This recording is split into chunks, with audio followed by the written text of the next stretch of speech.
Antum setelah membaca Al-Fatihah, seharusnya antum mencari surat-surat yang dibacakan sesuai dengan kebutuhan antum. Cari ayat-ayat yang sesuai dengan kebutuhan kita.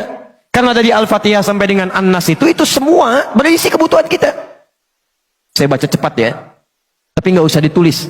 Saya ulangi, tidak usah ditulis ya. Saya bacakan saja. Misal, sebelum lahir, tadi kan ikhtiarnya Quran surah kedua Quran surah ketiga ayat 38 sampai 39. Keadaannya Quran surah 19 ayat kedua sampai dengan ayat ke-11-nya. Begitu dia mulai mengandung, bagaimana kandungannya supaya baik, Quran surah ke-7 ayat ke-189. Begitu dilahirkan, bagaimana supaya ASI-nya mengalir lancar, anaknya tumbuh menjadi anak yang saleh, Quran surah kedua ayat 233. Begitu usia 2 tahun ke atas, dia mulai belajar bagaimana supaya dekat dengan Allah, baik dengan orang tuanya, baik dengan tetangganya, Quran surah ke-31 ayat 13 sampai dengan ayat 19-nya. Kemudian dia mulai belajar supaya cepat menangkap pelajarannya, Quran surah 9 ayat 122. Supaya meningkat prestasinya, Quran surah 58 ayat yang ke-11. Kemudian dia mulai meningkat lagi pendidikannya, mulai mendapatkan teman-teman bergaul, bagaimana supaya tidak bisa merubah keadaannya, supaya lebih dekat dengan Allah, tidak terjebak dalam pergaulan bebas, Quran surah ke-49 ayat ke-13-nya. Ada yang serius datang mau melamar, bagaimana menyikapinya, Quran surah ke-4 ayat yang ke-4.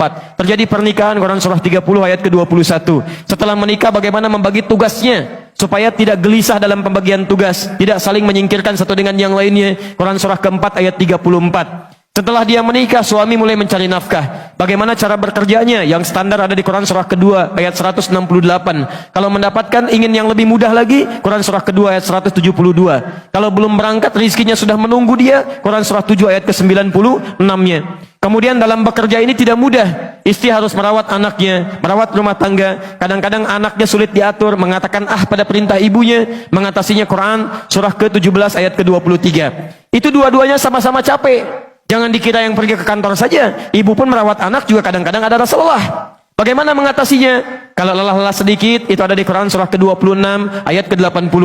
Kalau sudah mulai menjadi penyakit, bahkan kata dokter nggak ada obatnya, bagi Allah nggak ada yang mustahil. Quran surah ke-21 ayat 83 sampai dengan 84. Kadang-kadang Anda yang bekerja, ada orang yang tidak suka dengan Anda. Ada yang usil, ingin menyingkirkan Anda, menyungkurkan Anda. Ada perlindungan dari Allah di Quran surah ke-17 ayat 79 sampai dengan 81. Kalau ada yang membuat diri Anda tersesat sampai mengatakan, ya Allah kenapa dia begini, ya Allah apa nggak ada solusinya, selalu ada. Amalkan di Quran surah ke-21 ayat 87 sampai dengan ayat ke-88-nya. Sampai Anda beraktivitas lagi, mendapatkan kesenangan hidup, harta mulai melimpah, Masya Allah, rumah semakin luas, syukuri itu semua dengan mengamalkan tuntunan di Quran surah ke-14 ayat yang ke-7-nya. Tapi ketika datang ujian, tingkat ujian bisa macam-macam. Ada yang ringan, yang menengah, kemudian yang kuat. Pelajari itu supaya siap menghadapinya. Di Quran surah kedua ayat 214. Solusinya di Quran surah ketiga ayat 142. Cara sabarnya di Quran surah kedua ayat 155 sampai 157. Sampai Anda terus berkembang, usia 40 tahun, orang tua masih ada, ingin berbakti pada orang tua, ada di Quran surah ke-46 ayat yang ke-15-nya. Sampai kemudian Anda semakin sepuh, mengatakan, ya Allah, apakah saya akan hidup untuk selamanya? Tidak.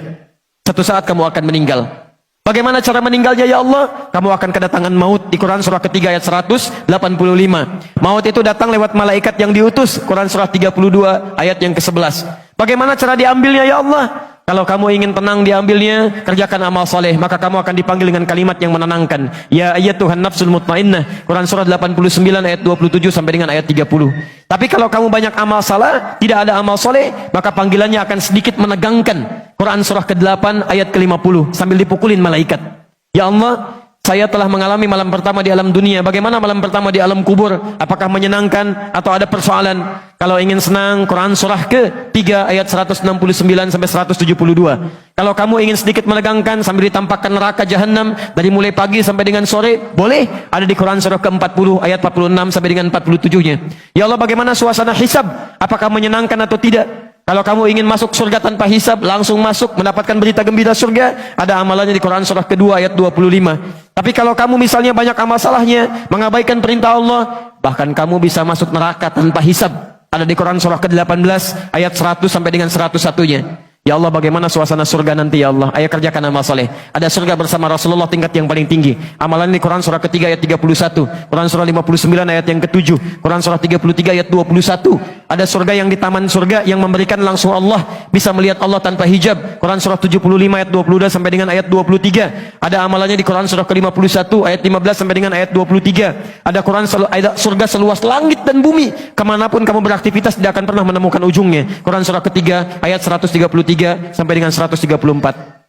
Ada semua. Ada semua. Ya, Anda punya masalah apapun, ayatnya ada di Quran. Jadi begitu mengatakan waladhdallin, cari ayat yang sesuai dengan kebutuhan Anda. Mintakan, boleh dilafadzkan. Masalahnya Ustaz, saya nggak hafal ayatnya. Jadi yang dibaca dari subuh sampai isya, An-Nas lagi, minal jinnati, dan dikabulkan oleh Allah. Mimpinya ketemu jin terus gitu kan. Itu yang boleh dilafadzkan.